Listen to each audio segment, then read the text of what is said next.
नमस्कार दोस्तों, मैं ओम गुप्ता। आज दूसरा वीडियो बना रहा हूँ इसके ऊपर कि किस तरह मैंने घर में रहकर और इस कोरोना को हराया। मेरा 16 मई को मेरा रिपोर्ट किया था मैंने, जो 2 दिन बाद मुझे पता चला कि कोरोना पॉजिटिव है। डॉक्टरों ने मुझे 2 ऑप्शन दिए थे कि आप हॉस्पिटल में रह सकते हैं, होम आइसोलेशन में भी जा सकते हैं। मैंने होम आइसोलेशन पसंद किया क्योंकि मुझे वो ज़्यादा सेफ लगा। और शुरुआत में मैंने इसके काफ़ी तरह के ढूंढने चाहे कि किस तरह से रहे, पर मुझे कुछ मिला नहीं। इसीलिए इंस्पायर होकर मैं ये वीडियो बना रहा हूँ कि अगर आपको भी किसी को कोरोना है या फिर आपको डाउट है कि मुझे कोरोना के लक्षण है, तो आप किस तरह से इससे घर में रह के आप लड़ सकते हैं। आपको कहीं किसी हॉस्पिटल के जाने की जरूरत नहीं, ना किसी तरह से डरने की जरूरत है। एक सिंपल सी चीज आपको बताना चाहूंगा कि कोरोना कोई बीमारी नहीं है, कोरोना एक वायरस है। ठीक है, बीमारी की दवा होती है, वायरस का वैक्सीन होता है। और अभी वैक्सीन का पूरी दुनिया में ट्रायल चल रहा है, जैसे आप देख रहे हैं। लेकिन इस वैक्सीन को आते आते 1 साल लग सकता है, 2 साल लग सकता है, हमको पता नहीं कितना टाइम लगेगा। अब फिलहाल जो हमारे हाथ में है अभी कोरोना से फाइट करने के लिए, हमारी इम्यूनिटी को मजबूत बनाने की जरूरत है, हमारी इम्यूनिटी को हार्ड बनाने की जरूरत है कि अगर ये वायरस आपको छूता भी है तो आपको असर ना करे। तो उसके ऊपर हमको ये करना चाहिए। अभी आपको कोरोना है कि नहीं वो आपको कैसे पता चलेगा, कोरोना के क्या लक्षण है वो मैं आपको बताऊंगा। कोरोना के खास जो इनिशियल लक्षण है आपको पता नहीं चलेगा 5-6 दिन तक। अगर आपको ये वायरस लगा है किसी के थ्रू, तो आपको पता नहीं चलेगा कि आपको वायरस लगा है। 5-6 दिन हो सकता है, 10 दिन के अंदर आपको इनिशियल पहले सर्दी होगी, छींक पे छींक आती है, नाक से पानी जैसा निकलता है, बिल्कुल हाथ पैर बहुत ज्यादा दर्द होते हैं। किसी किसी को गले के अंदर टॉन्सिल, जिस तरह के गले में कफ जम जाता है और दर्द होता है। और सबसे जो वर्स्ट इसका सिचुएशन होता है बुखार, सर्दी, बुखार, हाथ पैर दर्द, ये इसके इनिशियल लक्षण है जो नॉर्मल हमको पहले भी होते रहे हैं बराबर। पर कोरोना है कि नहीं वो कैसे डिफरेंशिएट होगा। एक जो मुझे फील हुआ था, मुंह बहुत ज्यादा सूखता है, इसके अंदर प्यास बहुत ज्यादा लगती है और आपका जीभ का, मुंह का पूरा टेस्ट एकदम थोड़ा कड़वा कड़वा ऐसा, किसी भी चीजों का आपको स्वाद नहीं आएगा। इवन सुगंध भी इसका खत्म हो जाता है। तो अगर उन सब चीजों के साथ ये लक्षण है तो आपको ऐसा समझना चाहिए कि कोरोना का हो सकता है आपको लक्षण। लेकिन इससे डरने घबराने की जरूरत नहीं है। ठीक है, अभी रिपोर्ट्स भी हमारे यहाँ कोई कर नहीं रहा है, जिसके हाईली किसी के सिम्टम्स है उसी के रिपोर्ट किए जा रहे हैं। तो मैं बोल रहा हूँ आपको ऐसा कुछ भी लग रहा है तो आप तुरंत अपना घर पे ही रहकर इसका इलाज करना शुरू कर दीजिए। अभी घर पे रहकर आप कोरोना से कैसे फाइट करेंगे, मैं स्टेप बाय स्टेप आपको बताऊंगा। सबसे पहले तो डॉक्टर जब आपको घर पे होम आइसोलेशन के लिए रखता है तो आपको विटामिन सी और विटामिन ए की गोली देते हैं, जो आपको डेली 1 लेनी होती है। इसके अलावा आपको कोई भी तरह का प्रॉब्लम है, जैसे कि गले में आपको प्रॉब्लम है, सर्दी है, तो एजिथ्रोमाइसिन करके वो लोग एक टेबलेट देते हैं। 5-6 दिन का कोर्स वो होता है, डेली 1 टेबलेट खाना होता है। अगर आपको बुखार है, हाथ पैर में दर्द है, तो पैरासीटामोल का टेबलेट देते हैं। और अगर उससे ज्यादा है आपको तो क्लोरोक्वीन करके जो मलेरिया की दवा है, अगर ठंडी लग के बुखार आता है तो आपको वो टेबलेट देते हैं। इसके अलावा आपको अगर कोरोना नहीं है, ठीक है यार, अगर माइल्ड सिम्टम्स है तो आपको कैसे उससे बचना है, तो सिंपली आपको डेली स्टार्ट कर देना चाहिए। अभी से ही अपना लाइफस्टाइल चेंज करना चाहिए। जैसे मैंने इसे फाइट करने के लिए फ्रॉम द फर्स्ट डे मैंने स्टार्ट कर दिया था। मैं सुबह में आधा घंटा सूर्य स्नान करता था, यानी सन बाथ लेता था। ठीक है, तो 15 minute front side, 15 minute back side. अगर ज्यादा शाम को भी आप लें तो और अच्छा है। ठीक है, ये 8 बजे के पहले आपको धूप लेना है और शाम को सूरज ढल जाता है, हल्की धूप, तब लेना है आपको। ठीक है, सेकेंड थिंग, आपको डेली जो आप पानी पीते हैं वो आपको सादा पानी नहीं पीना, गर्म पानी ही पीना है। और गर्म पानी में नींबू डाल के पीना है आपको। इसके अलावा जो आपको करना है, इसके अंदर योगा आप करते हैं एक्सरसाइज के साथ साथ में, तो वो बहुत अच्छा है। सांस के जो योगा है बाबा रामदेव के, मैं इस वीडियो में नेक्स्ट में ऐड कर दूंगा, आप देख लीजिए कि वो 5 तरह की एक्सरसाइज आप डेली रूटीन कर सकते हैं। ये तो भस्त्रिका करें, कपालभाति करें। भस्त्रिका से आपकी इम्यूनिटी बूस्ट होगी, ज्यादा ऑक्सीजन आपको मिलेगा। लो ऑक्सीजन सप्लाई सभी बीमारियों का मुख्य कारण, ये साइंटिफिकली प्रूव हो चुका है, उसको नोबेल पुरस्कार तक मिल चुका है जॉन हॉपकिंस हॉस्पिटल के डॉक्टरों को। कपालभाति से अपने इंटरनल ऑर्गेन्स को स्ट्रांग बनाए, क्योंकि यदि आप एक एक सेल के एक एक ऑर्गन के एक इम्यूनिटी होती है, तो उसको स्ट्रांग बनाने के लिए कपालभाति जरूरी है, जो इंटरनल एक्सरसाइज है। और इससे ज्यादा साइंटिफिक कोई भी इंटरनल एक्सरसाइज हो नहीं कितना सकती। करना चाहिए कपालभाति? कम से कम 5 से 10 मिनट। अच्छा,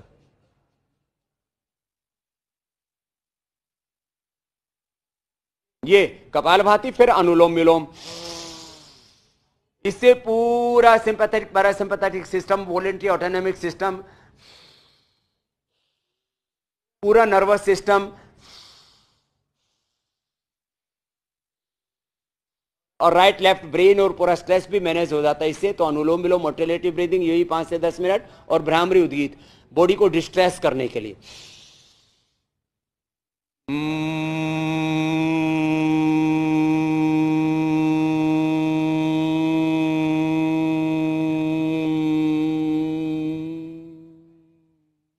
ये भ्रामरी और ये उद्गीत। तो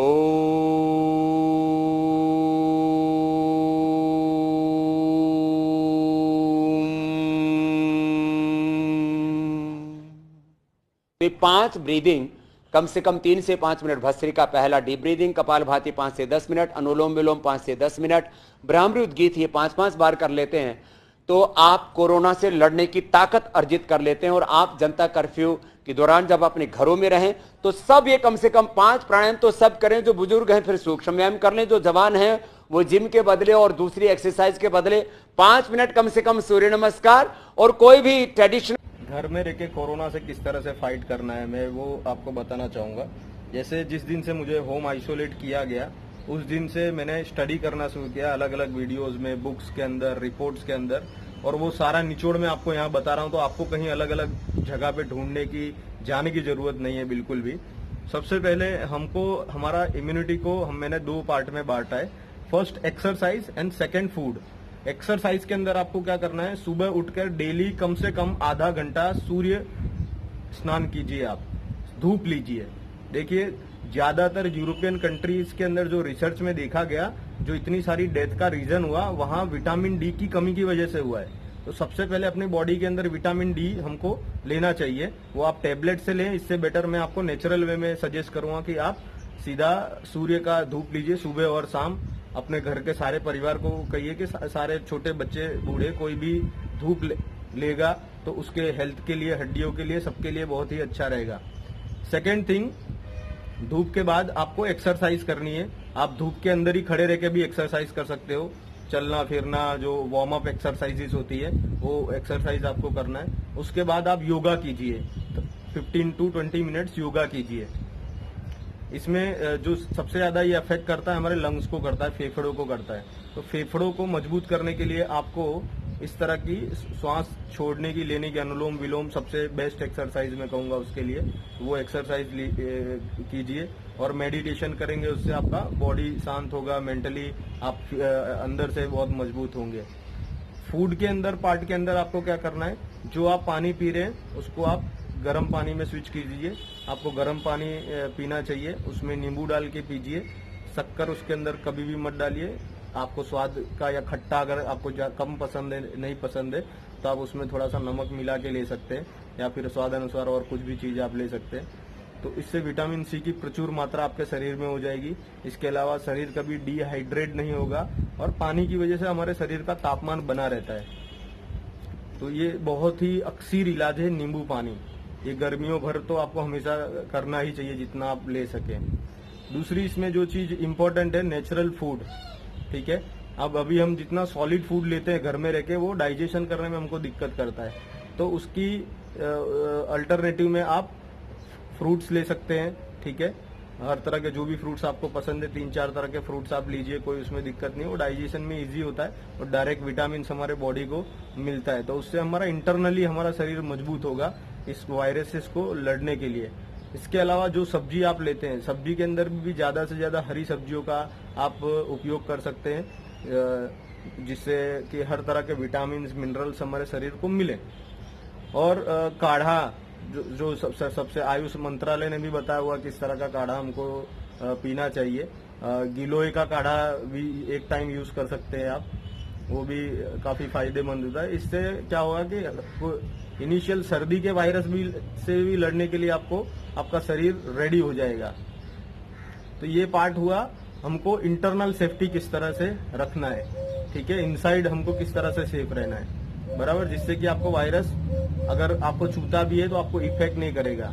आज पूरी दुनिया के अंदर इसकी कोई दवा नहीं है, हार्ड इम्यूनिटी से ही ये ठीक हो रहा है, और उसका नाम आप कुछ भी लीजिए, बट और हार्ड इम्यूनिटी के पीछे ही हमारी सरकारें भी अब मेहनत कर रही हैं, दूसरी सरकारें भी मेहनत कर रही हैं। तो हार्ड इम्यूनिटी के पीछे सबसे पहले हमको मेहनत करना चाहिए, और ये आप यकीन मानिए हमारी लाइफस्टाइल बदल के ही हमारे हार्ड इम्यूनिटी सुधर सकती है। जिस तरह का अनहेल्थी फूड हम लोग खाते हैं उससे हर तरह की बीमारियों को हम लोग इन्वाइट कर रहे हैं, but this is time to change now. अब हमको स्विच करना ही पड़ेगा, हमारी लाइफस्टाइल बदलनी पड़ेगी। और रिसेंटली आप अगर चाइना का रिपोर्ट देखा होगा तो हेल्थ इज योर पासपोर्ट, उन लोगों ने एक सरकारी ऐप किया हुआ है लॉन्च, जो कंपलसरी सबको डाउनलोड करना है। अगर आपको बाहर घूमना फिरना है तो ऐप कंपलसरी है। उस ऐप के अंदर आपको QR कोड वो लोग देते हैं, ग्रीन, रेड, ऑरेंज, और उस QR कोड हेल्थ के डिपेंड करता है, आपका किस तरह का हेल्थ है उस हिसाब से वो QR कोड होता है। और उस QR कोड के मदद से ही आप पब्लिक में जा सकते हैं, मॉल्स में जा सकते हैं, बस पब्लिक सर्विसेज का उपयोग कर सकते हैं, अपनी रास्तों से गुजर सकते हैं। तो हर जगह वो QR कोड चेक किया जाता है। अभी लगभग 100 करोड़ लोग से ज्यादा वो ऐप यूज कर रहे हैं, और उसका कहा जा रहा है 1000 टाइम्स उसका यूज हुआ है, 1000 करोड़ उसका यूज हुआ है। तो आगे चल के हो सकता है हमारे देश में या अन्य देशों में भी यही हेल्थ हमारा पासपोर्ट बन जाएगा, उसी के हिसाब से हम बाहर घूम फिर सकेंगे। तो हेल्थ इज द की, समझिए, आपका स्वास्थ्य अच्छा है तो हर तरह की सुख सुविधाओं का आप आनंद उठा सकते हैं। अगर स्वास्थ्य अच्छा नहीं है तो अभी हमने इस कोरोना काल के अंदर देख लिया कि पैसा का कोई महत्व नहीं है, हमारी हेल्थ का ज्यादा महत्व है। तो इसीलिए मैं आपसे विनम्र अनुरोध करूंगा कि अपनी हेल्थ को मजबूत करने के लिए आज से ही लग जाइए। अपने छोटे बच्चों में ये चीज एज अ हैबिट डाल दीजिए कि डेली एक्सरसाइज, 30 मिनट सनबाथ, ठीक है, और हेल्थी फूड, ये 3 चीजों पे हमको खास ध्यान देना है, जिससे कि हमारी हेल्थ अच्छी और मजबूत बनी रहे। अब ये हो गया इनसाइड सेफ्टी का। अब आउटसाइड सेफ्टी के लिए हमको क्या करना है, तो हमको मास्क पहनना है। मास्क यानी, क्योंकि इसमें देखा गया है कि जो सामने अगर किसी को कोरोना है वो छींकता है, और अगर छींकता नहीं, सिर्फ अगर वो बोलता है तो उसके मुंह में से माइक्रो डॉट्स निकलते हैं, और उसकी वजह से वायरस दूसरे के शरीर के अंदर सांस के द्वारा, उनके द्वारा कपड़ों पे चिपक जाते हैं, उसके द्वारा उसके अंदर जाता है। तो मास्क से वो सबसे बड़ी सेफ्टी रहेगी कि अगर वो बंदा कुछ वायरस निकलता भी उसके आसपास से तो वो वायरस आपके अंदर नहीं जाएगा। और मैं इससे एक एडवांस सजेस्ट करूंगा कि मुंह के साथ साथ अपने बालों को, ये सर भी आप ढक के रखिए, उस तरह से जो कैप आती है वो पहन के रखिए, क्योंकि वो वायरस हो सकता है आपके बाल पे और इधर चिपकता है, और वहीं हम लोग हाथ लगाते हैं और फिर हमारे कपड़े में सब जगह ये वायरस लगता है। तो बेसिकली हर तरह से सर की सेफ्टी है, मुंह की सेफ्टी, सबसे ज्यादा मास्क की जरूरत है, और साथ साथ में सोशल डिस्टेंसिंग। अगर वो बंदा आपसे 2 मीटर 3 मीटर दूर खड़ा है तो उसका वायरस आप तक नहीं पहुंचेगा, वो नीचे ही रह जाएगा। और प्लस आपने ये सेफ्टी पहन के रखी है तो वायरस आप तक चिपकेगा नहीं। तो ये बहुत ही जरूरी है इसके अंदर। इसके अलावा जो आपको ग्लव्स पहन के रखिए, आप कोई भी चीज आप छूते हैं, ठीक है, तो उस पर वायरस हो सकता है। अगर आपने ग्लव्स पहने तो वायरस आपको डायरेक्ट टच आपको नहीं आएगा। और जब भी आप बाहर से घर पे आते हैं तो एक ही हैबिट रखिए कि आपको हैंड वॉश करके ही घर के अंदर एंट्री करना है। ये सब सेफ्टी के बाद भी आपको हैंड वॉश तो करना ही है। तो इन सब चीजों से आपको अंदर वायरस एंट्री नहीं करेगा, और ना करे नारायण आपको अगर वायरस छू भी जाता है तो आपका हार्ड इम्यूनिटी इतना मजबूत होगा कि उस वायरस से लड़ सकता है।